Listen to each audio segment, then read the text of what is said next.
Ito nga pong siguro po ngayong susunod na linggo may meeting na po kami para final evaluation na po ito. Kasi natapos na po namin yung mga public processes. Required po kami na mag-publish, humingi ng consultation sa publiko.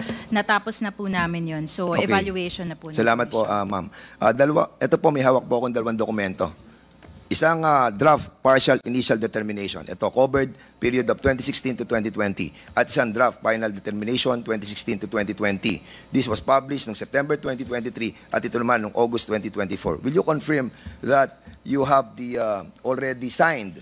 Lahat kayo nag-sign dito. Ikaw, Mona Lisa, si Catherine, si Commissioner Maceda, si Lumbatan, si Digal, at si Puentes. At sinasabi nyo dito sa draft partial initial determination from 2016 to 2020 was published in September 2023. Am I correct?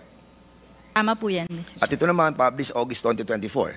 Draft final determination. I just wanted to confirm kasi pupunta ako sa dalawang desisyon na to. Hindi naman desisyon sapagkat wala pa naman kayong final, di ba?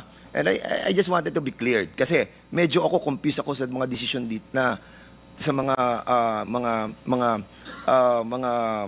value ng ating assets that was agreed upon by ARC. And the power of this committee is the oversight power to check na yung pong sinasabi ng EPIRA that the rate base, no, Mr. Chairman, kailangan po nakabase doon po sa tinatawag po nating methodology na ginamit po nila. Now, ang tanong ko po, dito ba sa dokumento na ito, na covered by this document, are you saying na 2016 lang to 2020 itong partial initial determination?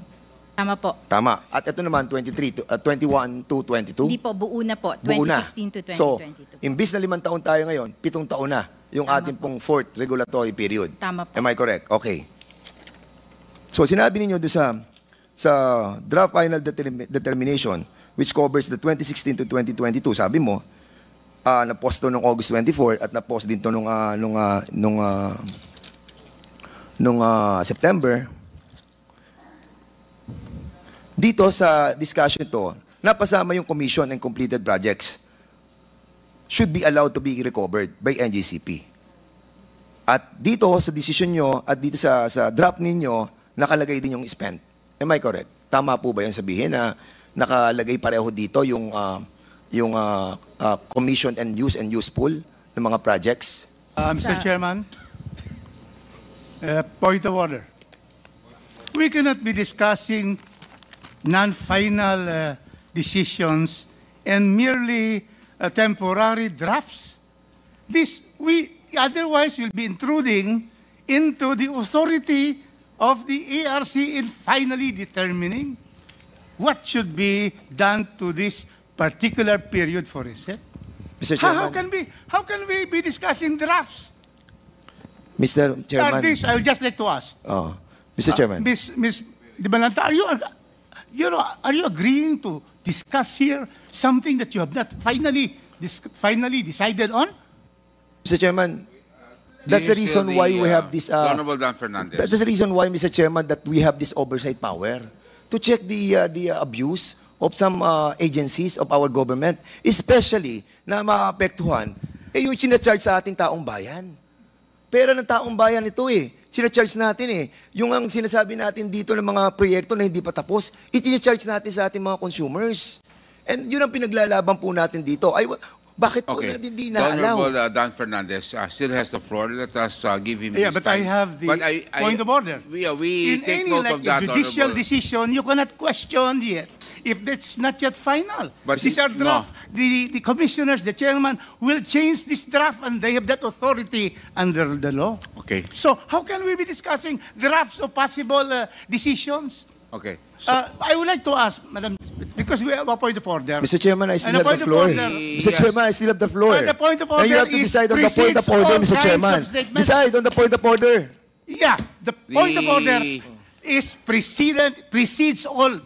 The point in Mr. the Chairman, have we highlighted, violated the point any of order rules is number one. with the, Yes, with may the we manifestation know of Congressman Rufus Rodriguez? what rule has been violated, Honorable Rodriguez? Because point of order. here we have to understand that he's asking a question based on some research that he has made. That's correct. So let us give him that time. No, because you have because to a understand point that of order interrupts anybody. I will agree. But, you will have to cite also what What rule rules? what rule have we violated. Because you will have to understand, Honorable Rodriguez, para klaro tayo, para maging smooth naman itong procedure ho natin, itong hearing na to, patapusin na ho natin si Dan Fernandez because there's also an accusation here na kayo ito'y kasalanan ng ARC. So dapat, I think he's also going to go there. So I would like to hear, because in his statement, meron siyang statement kanina na meron kayong kasalanan. So I want him now to continue, and I will allow him to continue, the Honorable With due Rodriguez. respect to our chair, Okay. our rules provide for precedence of motions.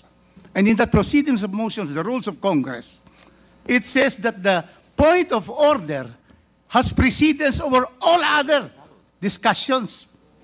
And that is why I'm saying that I have a point of order that in this proceeding, we cannot be discussing drafts Mr. Chairman, which what are rule was not yet violated? final.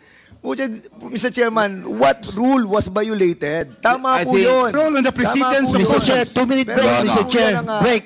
Anong, Can we have a break, anong Mr. rules Chair? ang Okay, na-violate session, natin, Mr. Chairman? Session suspended. Wala naman tayo Alam po ninyo, binabiolate sa rules eh. pag nag-cite ho tayo ng rule, point of order, you will have to be clear. What's Mona, ito pong inaaral ninyo, yung pong mga bagay na pinag-aaralan para makapag... Alam mo, kailangan po natin maintindihan lahat ito. And I don't know why other members of this committee is trying to prevent me to explain the details in layman's term.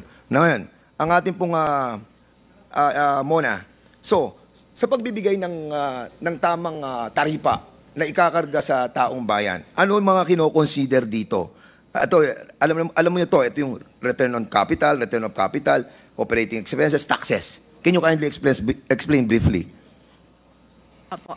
Mr. Chair, with your indulgence, yun pong sistema po or programa ng rate setting sa ating regulated entities, NGCP at distribution utilities, yung tinatawag na building block approach. So meron po tayo mga building blocks katulad nga po ng nabanggit ninyo na CAPEX, and then yung return on capital or return on the total CAPEX including the opening asset base. The return of capital, ito na yung mga kasama yung WACC, depreciation, at yung mga operating expenses or OPEX, mga O&M expenses po, at taxes po, kung allowed po sila under the rules. Okay, to recover. in other words, Mona, para mapabilis tayo, itong tinatawag natin regulatory asset base, itong RAB, ang sinasabi natin, ito yung pinaka-asset natin, di ba? Pinaka-asset ng transmission. Tama? Tama po. Tapos kailangan natin dito yung CAPEX, kung magkano yung, Ginastos yung po. gagastusin para doon sa proyekto. Now, kapag mataas ang lahat ng ito, mataas ang singil ng kuryente. Kasi yun po yung base po, multiply. Correct. Multiply mo dun sa At ang sinasabi po ng batas, kailangan just and reasonable na ibibigay sila rate para sa ating mga kababayan. Am I correct? Tama naman po. Okay, question. Puntahan natin yung opening RAB. Kasi sa 2015, okay, ano ba yung opening RAB? Ito yung sinasabi natin na ano yung total asset nung 2015 ng transmission. Di ba?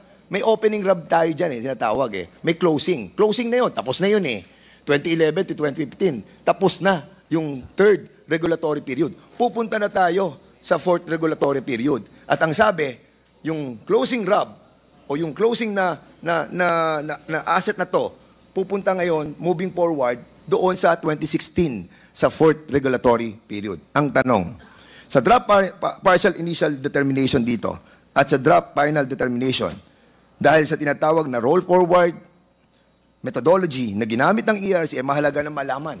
Di ba? Malaman natin ang tamang halaga ng assets ng NGCP na dapat mag-roll forward doon sa fourth regulatory period. Nagsagawa ba ang mga experts na kinuha ng NGCP para malaman ang halaga na dapat ma-roll forward doon sa closing RAB papunta sa opening RAB ng fourth regulatory period? May mga expert pong kinuha ang ERC para po Sino po? mag-validate Sino dito. po? Sandali. Andito po ba inimbitahan natin yes. ang... You have one more question, the Honorable Fernandez. Then we will have to move, then you will have to go for a second round. One more question. Proceed. Are you done with your answer? Mr. Chair, sagutin ko lang po kung sino po yung Yes. consultant. NCL Consulting po. Nandito Yes. po sila. NCL, okay. One more question, the Honorable Dan. Okay. Ang Royal Asia, Appraisal Corporation, andito po kayo. Magkano binayad sa inyo para tayo po ay mag-appraise ng lahat ng total asset, yung regulatory asset base